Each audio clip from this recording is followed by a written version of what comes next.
Isang mapagpalang araw, mga kapatid. This is Brother Dino bringing you some thoughts for the day. Our Gospel for this Sunday is John chapter 12 verses 20 to 33.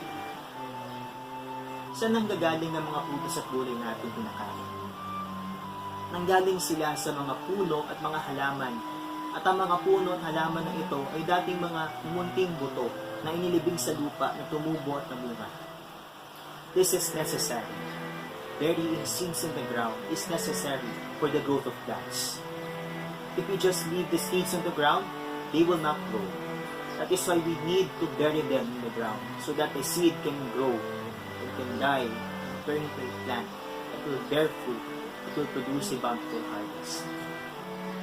The fruits and vegetables that we eat came from the seeds that was buried in the ground, that died and turned into a plant that produced fruit, and that is what we are consuming now.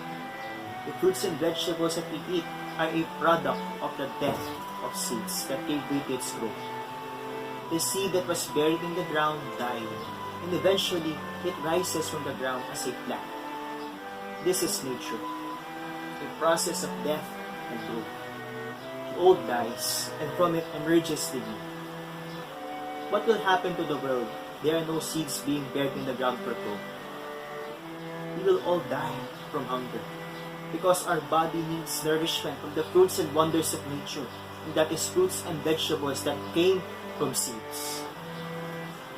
In life, we can never escape suffering because we are vulnerable to it. Suffering is part of our growth as a person, and we can never deny the existence of suffering, like in the case of seeds. It is necessary for seeds to die through burial in the ground, because this is part of their growth. Seeds must be buried in the ground in order to grow and bear fruit. Like seeds, we must be buried in the ground in order to grow and bear fruit. To be buried means to face suffering. To be buried means to work hard.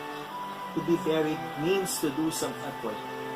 You will never bear fruit if you don't work hard enough. You will never succeed if you don't accept and face suffering. Fear is normal. To worry is normal. Jesus also experienced that. He experienced fear because he is not ready to accept his fate.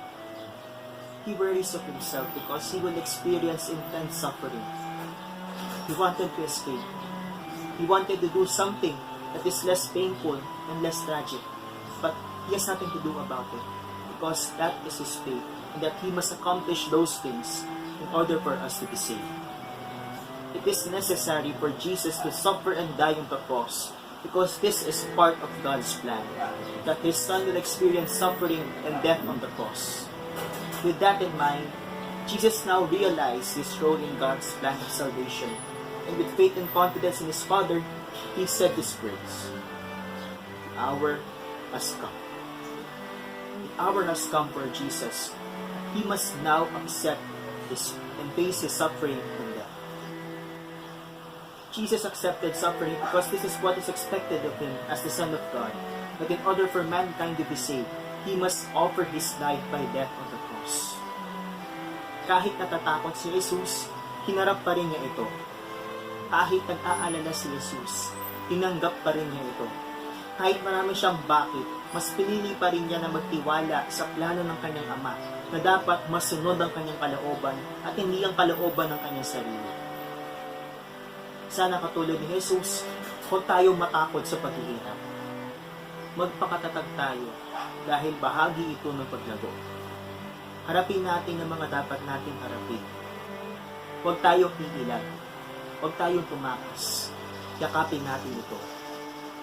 Harapin natin ito ng may pagtitiwala at pananampalataya. Sundin natin kung anong nais niya.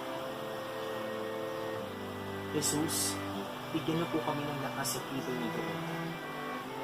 Aluin mo po kami sa oras ng paghihirap at kalungkutan. Nawa matupad ang kalooban ng iyong Ama. Amen. This is our thoughts for today.